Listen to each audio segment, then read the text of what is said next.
overflowers. Ingin sa mga Pinoy. Ipapakita po namin yan sa pagbabalik ng TV Patrol World.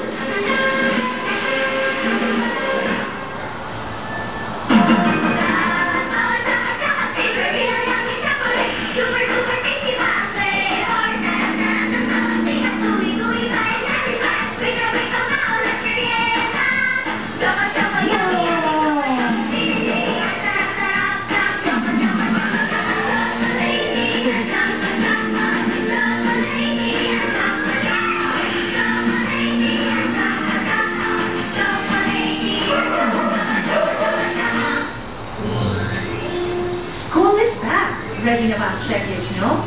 Notebooks, books, at syempre, importante maging presentable and smelling fresh palagi sa school. Magpatulong kay mommy on what she knows. To keep yourself looking fresh all the time, gumamit ng fresh powder with oil-controlled formula na akma para sa college students.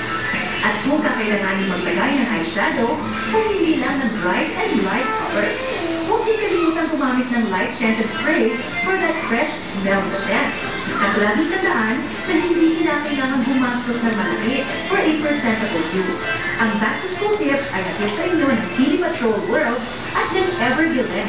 Gandang Pinay! Bago-bago ang panahon ngayon, gusto na naman ang sakit. Kaya kung may lagnat ka, pananakit ng katawan na may kasamang malalang sipon, hindi lang basta nag-report. Doon na yan. Panahon kasi ng flu.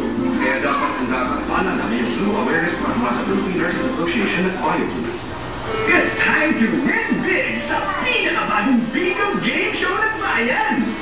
Pinoy Bigo Night Home Viewer Game! Ay, galing tumali! Ipapalitan ang mga